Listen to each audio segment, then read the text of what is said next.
Alors c'est la porte de ma chambre et la porte de la salle de bain. Tu vois. En plus, c'est vraiment les deux portes où t'as un peu besoin d'intimité, quoi. J'ai laissé mon sac, tu vois. Ah oui. Du coup, je chope l'ordi, moi. Alors moi, je te pose une tasse.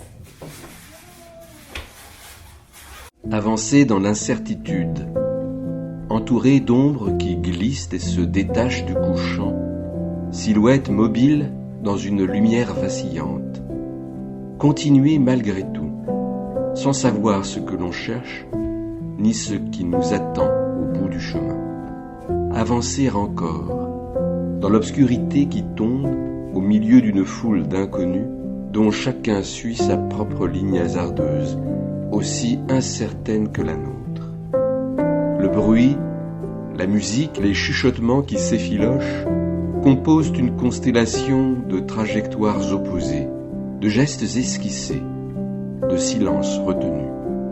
Par instants, dans un visage à peine entrevu, dans une démarche, une manière de tourner la tête, c'est comme si se reflétaient les fragments épars de ce que nous sommes, ou de ce que nous avons été. Les images familières de la ville, la promesse de la mer à son extrémité, semblent perdre de leur éclat. L'horizon répète son bleu sans conviction, les vagues reviennent se briser sur les mêmes rochers, l'écume jaillit dans l'éclat du ressac. Tout paraît se répéter, comme si ce mouvement perpétuel cherchait moins à nous guider qu'à nous contenir. Et pourtant, nous avançons, pris dans cette pulsation qui nous dépasse, poussés par ce désir obstiné d'entrevoir, ne serait-ce qu'un instant, ce qui pourrait encore advenir. La ville ne sait pas construire sans détruire, sous prétexte d'aménager les bords du canal et de transformer ce recoin longtemps négligé, un peu en dessous de la rue, dont peu connaissent le nom, le square des Morts, en écho à l'écluse des Morts, à proximité, transformé à la hâte il y a quelques années en piteux parc à chiens, avant de réaliser que ces animaux faisaient du bruit et gênaient les riverains pour le délocaliser à un autre endroit sans immeuble d'habitation. On laisse l'entreprise en charge des travaux d'aménagement pour y créer un square arboré, détruire les 4 peupliers alignés au bord de l'eau.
C'est assez récent.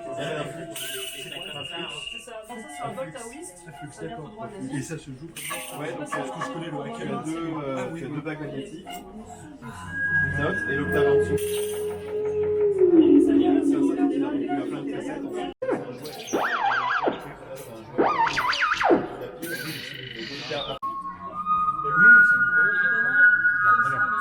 Ça, c'est Sonas, c'est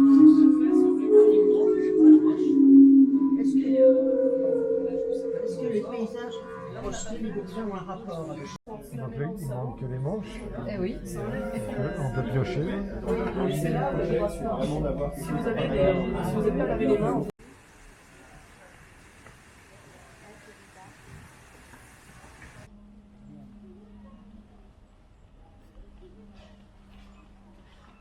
Je traverse des moments de doute, brefs mais tenaces, qui se greffent aux contraintes personnelles de fin d'année, se mêlent aux urgences professionnelles, aux projets laissés en suspens et qui reviennent hanter l'arrière-plan, aux événements dont on voudrait se tenir à distance, mais qui nous rattrapent sans cesse. Les mots manquent parfois, alors que c'est justement dans leur retour, dans la place qu'ils rouvrent en nous, que des issues apparaissent. Une respiration, une éclaircie dans le gris, l'espoir de trouver enfin la formule juste pour dire ce qui persiste en nous, encore flou, fragmentaire, une pensée à peine formée. On sent alors la langue tanguer, se déliter dans le chaos du monde, sapée par l'usage courant, réduite à n'être plus qu'un flux où tout s'équivaut, où plus rien ne pèse, où l'on finit par croire qu'on ne pèse plus non plus. Il faut pourtant se relever, trouver son propre appui. Je n'ai pas beaucoup de remèdes. Je marche, je lis, je parle avec Caroline. Ce sont des moments de méditation, une soupape, un geste salutaire. Je m'y décharge enfin de ce qui m'encombre, ce qui ronge, ce qui fait chanceler. Non pas qui je suis, mais ce que je fais parfois, ce que j'apporte, ce qui compte. Et puis ça revient. L'équilibre, l'envie, le mouvement. Alors je reprends la route vers de nouveaux projets.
Membre de la commission poésie du CNL, pour un mandat de 3 années, je croyais naïvement qu'il me restait encore 1 ou 2 séances à honorer, mais j'apprends par email que la précédente commission, fin septembre, aura été la dernière. La date de la prochaine séance, en février, dépassant l'échéance de ma mission. Je suis surpris de ne pas avoir vu passer ces 3 années. Je regrette de n'avoir pas pu saluer de vive voix les autres membres de la commission. Je dois avouer que j'appréciais nos longues réunions de travail, les discussions à la fois denses et enjouées autour des projets et des livres proposés à la commission. la lecture des livres afin de rédiger mes fiches de lecture. J'ai découvert à cette occasion une grande variété de textes poétiques, d'auteurs et de projets éditoriaux. Je suis étonné de me sentir troublé par l'annonce de la fin de mon mandat, un peu démuni, perplexe. L'arrêt soudain, inattendu de cette activité me laisse une impression d'inachevé. Je me raccroche cependant à l'idée que cela va me libérer du temps.